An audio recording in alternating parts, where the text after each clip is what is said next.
Palestinian Israeli जंग 2023 इस conflict की तारीख का एक सबसे ज्यादा तबाह कौन और जज्बाती चैप्टर है। इसने पूरी दुनिया को हिला कर रख दिया, मिडिल ईस्ट को बदल कर रख दिया और बहुत ज्यादा इंसानी नुकसान हुआ। 2045 में क्या हुआ, इसे समझने के लिए हमें देखना होगा कि इस जंग से पहले क्या हालात थे, जंग कैसे शुरू हुई और इसका आम लोगों पर क्या असर पड़ा। यह सिर्फ फौज और हथियारों की कहानी नहीं है, ये खौफ, ट्रॉमा, घम, जिंदगी बचाने की कोशिश और बेजवाब सवालों की कहानी है। 1. 2023 से पहले का बैकग्राउंड। 2023 से पहले भी गाजा सालों से ब्लॉकाडे, गुर्बत और बर्बाद होने वाली जंगों का सामना कर रहा था। 2007 से गाजा पर हमास का कंट्रोल है, जबकि इसराइल और मिस्र ने गाजा पर सख्त पाबंदियां लगा रखी हैं। गाजा के फलस्तीनी लोगों को इन मुश्किलात का सामना था। बेरोजगारी बहुत ज्यादा, बिजली और साफ पानी की कमी, सफर पर पाबंदी, इंसानी मदद पर इन्हिसार। दूसरी तरफ इसराइल को यह खतरा थे, गाजा से rocket attacks, security threats. Gaza के करीब रहने वाले शहरियों का खौफतनाव इन वजह से और बढ़ गया। फलस्तीनी इलाकों पर कब्जा, वेस्ट बैंक में सेटलमेंट्स का बढ़ना, जेरूसलम में झड़पें, किसी सियासी हल का न होना। हालात गैर मुस्तहकम थे और बहुत से एक्सपर्ट्स ने पहले ही वार्न कर दिया था कि एक और बड़ा धमाका होने वाला है। 2.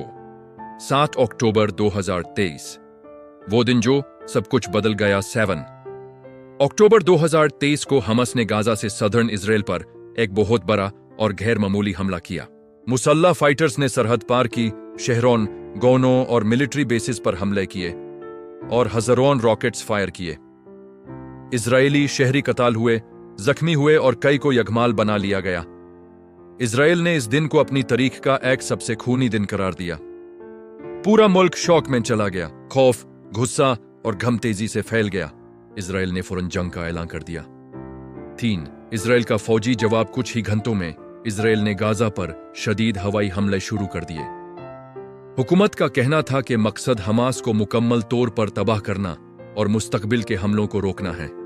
आम कदम ये थे: गाजा पर शदीद बॉम्बिंग, हमास के इंफ्रास्ट्रक्चर को निशाना बनाना, बिजली, फ्यूल और सप्लाईज बैंड करना, शहरियों को कुछ इलाकों से निकालने का हुक्म। गाजा, जो पहले ही तंग और गरीब इलाका था, एक बेमिसाल इंसानी बहरान का शिकार हो गया। 4.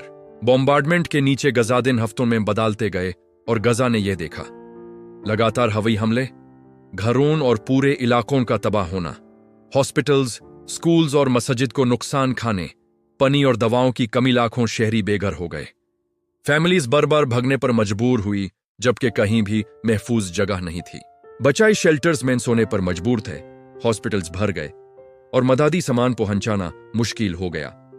इजरायली फौज ने नॉर्दर्न गाजा में दाखिल होकर हमास के मिलिट्री नेटवर्क, खासकर टनल्स, को खत्म करने की कोशिश की। शहरी जंग शुरू हो गई, गली गली लड़ाई, भारी जनी नुकसान, आम शहरियों के लिए इंतहाई खतरा। हमास ने टनल्स और गेरिला टैक्टिक्स इस्तेमाल किए, जबकि इसराइल ने एडवांस्ड हथियार और सर्वेलेंस यूज की। 6.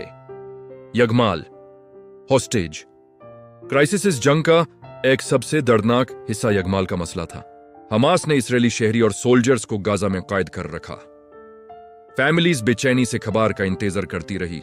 मुख्तालिफ मुल्कों की मदद से बातचीत हुई, कुछ यगमाल छोड़ दिए गए, कुछ फलस्तीनी कैदियों को रिहा किया गया, लेकिन बहुत से लोग लापता या मर चुके थे, जिससे दोनों तरफ दुख और बढ़ गया। 7. दुनिया का रिएक्शन। दुनिया भर में सख्त रिएक्शन हुआ। कुछ मुल्कों ने इजराइल के सेल्फ डिफेंस के हक की हिमायत की, दूसरों ने गाजा में तबाही की सतह पर तनकीद की। दुनिया भर में प्रोटेस्ट हुए, इंसानी हुकूक के इदारों ने वार्निंग दी।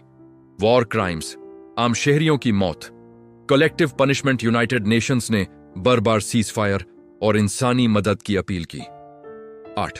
जंग का इंसानी नुकसान। 2023 के आखिर तक हजारों फलस्तीनी कत्ल या जख्मी हुए, हजारों इसराइली शहरी और सोल्जर्स मरे या जख्मी हुए। गजा के पूरे इलाके मिट्टी का ढेर बन गए। अक्सर विक्टिम्स आम शहरी थे, खासकर औरतें और बच्चे।